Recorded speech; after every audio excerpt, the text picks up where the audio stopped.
Bienvenue à Marrakech et nous sommes là pour parler de votre livre Réfugiés, ce qu'on ne nous dit pas, que vous avez coécrit avec l'économiste, mais entre autres, il est notamment juriste, etc., Benjamin Michelet. Alors, qu'est-ce qu'on ne nous dit pas et qui on?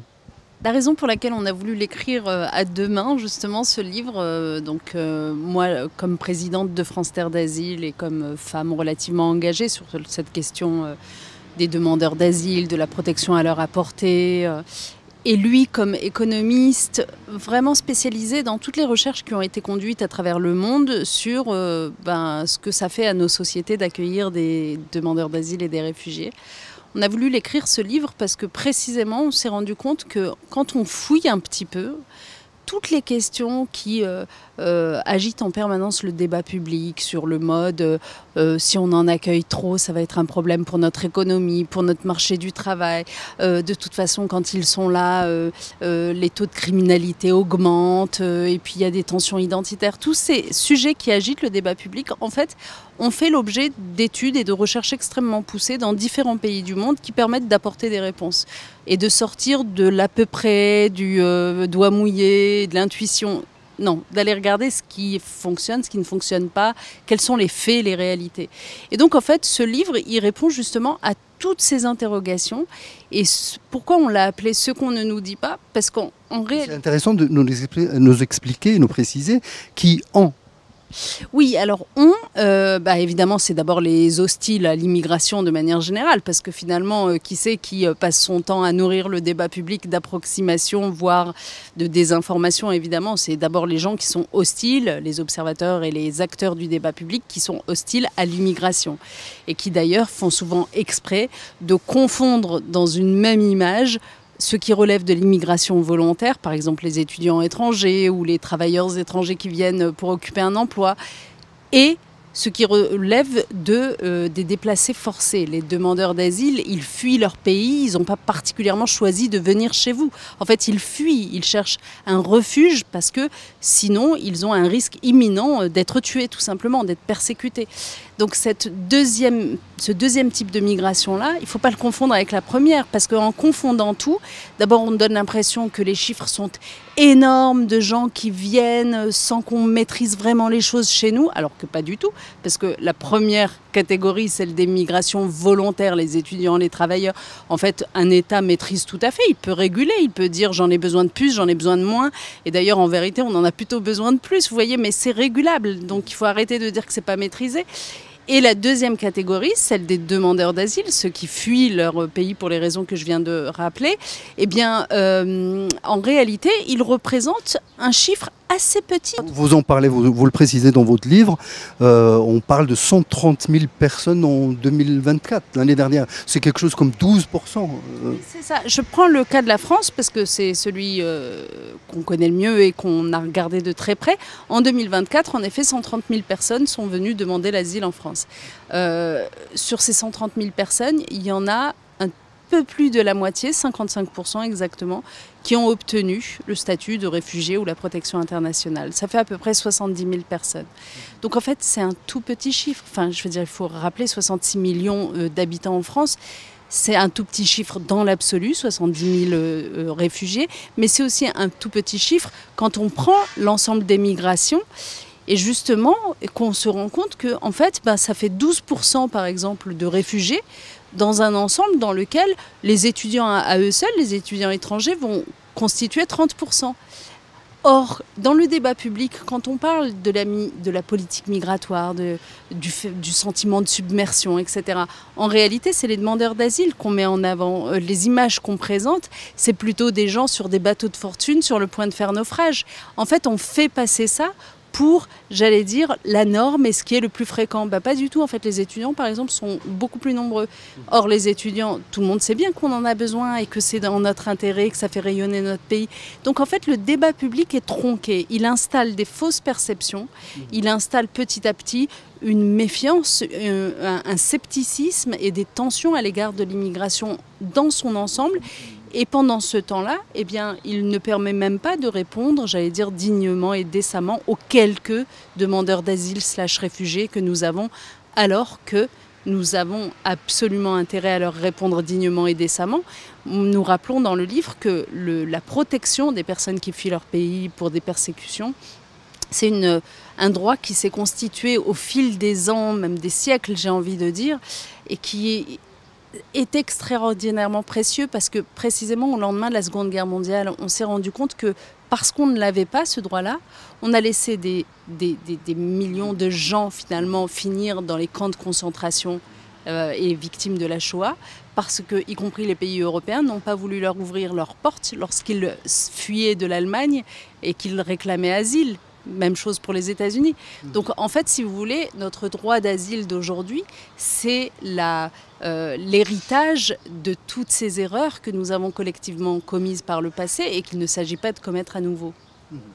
Je reviens à la question de on. Qui est ce fameux Oui. on? C'est une réponse, vous parlez de l'Allemagne, vous savez bien, il y a une montée encore incroyable des néo-nazis par exemple, et qui ont un langage de rejet frontal contre tout type de migrants, demandeurs d'asile ou pas.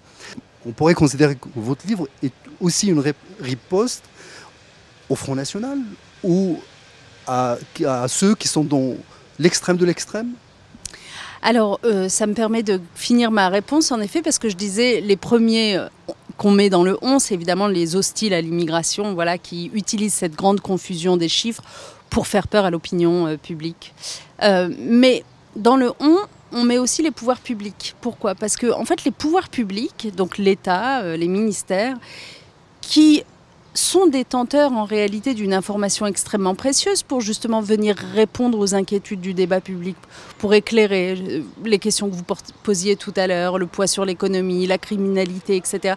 Ils ont des données pour dire, en fait, voilà quelle est la réalité, si on la remet en perspective. Mais en fait, ils ne les utilisent pas. Ils les utilisent pas. Et la grande question qu'on pose dans le livre, c'est pourquoi est-ce que dans notre pays, la France, y a-t-il aussi peu de recherches conduites par des chercheurs, des vrais chercheurs, qui soient menées sur le sujet de l'immigration? Alors que pourtant c'est un sujet dont on fait quasiment une loi tous les 18 mois. Mais c'est impressionnant. Donc soit on aime ce sujet, on a de l'appétence pour lui, de la curiosité. Dans ce cas-là, on en fait à la fois des lois, mais en même temps de l'évaluation des lois qu'on a adoptées et de la recherche. En plus, il se trouve qu'en France, on a une recherche vraiment d'excellence, on ne manque pas de chercheurs. Au lieu de quoi? Non, on se contente de faire des lois, d'animer le débat public, de jeter de l'huile en permanence. Et pendant ce temps-là, on ne donne pas accès aux chercheurs excellents que j'évoquais, aux données de l'administration pour pouvoir travailler dessus et venir apporter des réponses. Et donc c'est pour ça que dans le livre, on a été obligé d'aller chercher dans, j'allais dire, des pays à travers le monde entier, mais vraiment partout, que ce soit en Turquie, au Danemark, en Argentine, au Chili, pour essayer de trouver des réponses sur toutes ces questions-là. Et ces questions, en fait, ce sont toujours les mêmes qui traversent toutes les sociétés d'accueil. C'est OK, mais est-ce que notre trop grande humanité ne va pas finir par se retourner contre nous et nous serions victimes de notre trop grande humanité? Et en fait, la réponse vraiment du livre, c'est pas du tout en fait l'humanité. C'est le synonyme de l'efficacité en la matière et du bien-être même des populations d'accueil. Et en matière d'efficacité, vous ne manquez pas d'exemples donnés dans votre livre à travers des recherches sérieuses concernant le coût justement du traitement d'un dossier, d'une demande d'un réfugié. Il serait plus profitable d'avoir le plus possible de célérité parce que ça coûterait moins cher à l'État. Et vous préconisez qu'en matière d'apprentissage de la langue, d'intégration, etc., il serait plus profitable d'aller très vite dans l'étude des dossiers que de le laisser traîner, ce qui coûterait très très cher. Oui, de manière générale, le message du livre, c'est d'abord on s'adresse aux citoyens. Vraiment, on lui donne les clés pour pouvoir juger par lui-même. On le prend à témoin, voilà. On s'adresse à lui et on lui dit... Vous savez qu'il n'y a absolument aucune fatalité, ni sur ces politiques-là, ni sur les autres, mais notamment sur celle-là.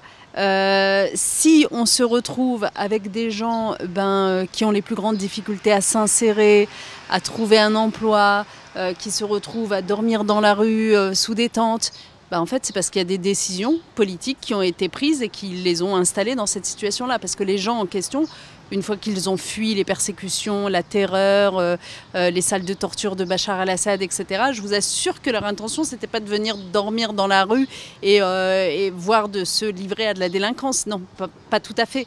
Donc en fait, s'ils se retrouvent dans cette situation-là, c'est que des décisions politiques ont été prises qui les ont installés dans cette situation-là. Il n'y a aucune fatalité. Et le contraire produirait le contraire, en quelque sorte. Donc en effet, bien accueillir les gens, les héberger plutôt que de les laisser dormir à la rue, parce qu'à la rue aussi, qu'est-ce qui se passe dans les rues? S'organise la délinquance de pauvres, en fait, tout simplement. Quand vous n'avez pas d'autre choix pour ne serait-ce que vous alimenter, vous finissez par voler. Donc, les héberger, les accompagner juridiquement, faire en sorte que, comme vous le disiez, l'instruction des dossiers aille vite, soit fluide. Donc en fait, les ministres de l'Intérieur successifs qui passent leur temps à montrer des muscles, mais qui pendant ce temps-là ne savent pas doter leur propre préfecture des moyens administratifs utiles à ce que les dossiers soient traités rapidement, ça c'est un vrai sujet. Vous voyez, c'est en ça qu'on prend à témoin le citoyen. Et puis ensuite permettre tout simplement à ces personnes d'apprendre évidemment la langue du pays le plus rapidement possible et de travailler. Nous aujourd'hui, il faut attendre à minima 6 mois, en réalité ça dure bien plus longtemps, avant d'être autorisé à travailler en France. Mais du coup cette durée d'inactivité, d'abord elle érode les compétences des gens. Parce qu'en fait, les gens, avant de fuir, c'était des gens, c'était pas que des réfugiés, que des demandeurs d'asile. Ils avaient des compétences, potentiellement un travail sur place. Et donc, ils le perdent, en fait, ils se souviennent plus à la fin. Et après, les observateurs hostiles ont beau jeu de dire « de toute façon, ils sont inemployables ». Oui, mais vous avez fait éroder leurs compétences. Donc voilà, donc toutes ces solutions-là, elles permettraient qu'en réalité, ils coûtent moins cher. Mais je vais vous dire, dans l'absolu, ce qui est terrifiant, c'est que même dans la situation actuelle où les choses ne sont pas très bien gérées, comme on vient de le dire, tout ça manque de fluidité, les gens sont inactifs, etc., en réalité, ils ne pèsent même pas sur l'économie. Et c'est ça qu'on démontre avec Benjamin Michalet, qui est économiste, c'est qu'en fait, il ne faut jamais oublier qu'un individu, dès lors qu'il est sur un territoire, il est aussi consommateur. Et donc du coup il participe à l'économie. Vous voyez, quand il va acheter des choses pour manger, il paye la TVA par exemple. Donc à la fin, en fait, si on ne fait rien, l'accueil des demandeurs d'asile sur son territoire, à minima, a un coût de zéro, un coût nul en fait, qui est neutralisé. Et si on fait quelque chose de positif, comme je viens de le dire, leur permettre de travailler rapidement, etc., ils deviennent un investissement. Et très vite, ils apportent en fait. Ils apportent évidemment en production de richesse, en cotisation sociale. Voilà, donc en fait, il n'y a pas de fatalité. On a bien vu que quand l'Europe, la France et les autres pays veulent accueillir, par exemple les Ukrainiens, ils ont trouvé les moyens de les accueillir, les intégrer assez rapidement, malgré les problèmes survenus. Et donc là, vous donnez aussi ce contre-exemple pour dire que les humains sont égaux, il faut les traiter d'une manière égale. Oui, la raison pour laquelle on a voulu sortir ce livre aussi, c'est qu'on n'est pas à n'importe quelle période. On est en 2025, donc on est 10 ans après l'acmé qu'a constitué l'arrivée des Syriens sur le continent européen suite à leur fuite. Et ça a été quand même un épisode particulier, parce que vraiment, il y a eu une espèce de raidissement de l'Europe à ce moment-là, montée des populismes de façon exponentielle un peu partout, des législations successives européennes qui ont consisté à repousser, refluer, voilà, et notamment tous les pactes qui ont été passés à l'époque avec des pays comme la Turquie, la Tunisie, même la Libye, où vraiment les droits humains ne sont pas tout à fait respectés et à qui on demandait mais gardez ces migrants que je ne veux plus voir. Donc si vous voulez, l'épisode syrien, il faut y repenser posément 10 ans après. Et 10 ans après, à l'occasion de la chute de Bachar el-Assad, quand les caméras enfin ont accès à ce qu'étaient ces prisons, ces salles de torture, vraiment, si on n'a pas le cœur retourné, moi je ne comprends pas ce qu'on fait sur cette terre en fait, parce que normalement, en voyant ces images, on se dit « Ah mais c'était ça qu'ils fuyaient ». Pour ceux qui ne le savaient pas, certains d'entre nous le savaient déjà, mais je veux dire pour le grand public qui ne l'aurait pas su ou qui se serait laissé manipuler, ah mais c'était ça en fait qu'ils fuyaient, bah oui, ils fuyaient ça. et comment ont-ils été accueillis en fait en Europe. Donc si vous voulez, on est 10 ans après cet épisode de maltraitance, sauf exception évidemment Angela Merkel, on a tout ça en tête, mais globalement de pas mal de maltraitance. Et c'est vrai que depuis, il s'est passé un autre épisode qui a été la fuite des Ukrainiens suite à l'agression russe. Et là, fort heureusement, et moi je m'en félicite pour notre pays et pour le continent européen, on a su les accueillir, on a activé un texte qui s'appelle la directive protection temporaire, qui avait été adopté en Europe depuis des années, mais qu'on n'avait jamais su utiliser. On a permis pour eux ce qu'on n'a jamais permis pour les autres, c'est-à-dire que quand ils arrivent sur le continent européen, d'ailleurs ils y sont déjà, mais quand ils décident de fuir, en fait, ils ont le choix du pays dans lequel ils veulent atterrir. Donc, c'est-à-dire, ils peuvent dire, ben moi j'ai plus de connexions dans tel pays, je me reconnais culturellement plus, etc. Donc, ce choix, il est incroyable, alors que les autres demandeurs d'asile réfugiés, vous connaissez le fameux protocole de Dublin qui pourrit la vie de tant de gens. En fait, ça oblige les demandeurs d'asile, par exemple, s'ils arrivent, mettons, par l'Italie, à rester en Italie. Et s'ils, pour une raison X ou Y, ils se disaient non, mais je vais me rapprocher plutôt de la France, une fois arrivés en France, en fait, le protocole de Dublin fait que, puisque on vous avait dit de mettre votre instruction de dossier de demande d'asile dans le premier pays d'arrivée et que vous ne l'avez pas fait, vous n'aurez le droit à rien, vous resterez à la rue. C'est ça, le protocole de Dublin. Donc, vous voyez, en fait, les Ukrainiens, on a réussi à reconnaître le besoin humain de pouvoir choisir où ils arrivent, là où on ne l'a pas reconnu pour les autres. Bon, évidemment, l'accès aux cours de français, au travail, la scolarisation des enfants, l'accès à tout un tas de mécanismes de protection, etc., a été facilité. Et qu'est-ce que ça a donné, ça? Ça a donné à la fois, sur le plan pratique, administratif, juridique, vraiment des parcours beaucoup plus simplifiés, mais ça a donné aussi, en termes de récit, de discours, une vision extrêmement valorisante de l'accueil. Et donc du coup, les citoyens eux-mêmes se proposaient comme hébergeurs citoyens. Les médias, quand ils racontaient la fuite de ces pauvres gens, ils rentraient dans la vie des familles, ils racontaient en détail, on voyait des enfants avec leurs doudous, on voyait le visage des mères, etc. Chose qu'on n'a pas eue, qu'on n'a pas avec les autres. Et c'est ça qu'on raconte aussi. Avec les autres, ce qu'on a, c'est généralement des images dans les médias de bateaux, encore une fois, sur le point de faire naufrage, avec des groupes massifs d'individus sur lesquels jamais la caméra ne zoome suffisamment pour qu'on voit le visage, pour qu'on voit l'humanité, pour qu'on voit la sensibilité. Et c'est comme ça qu'on déshumanise, en fait.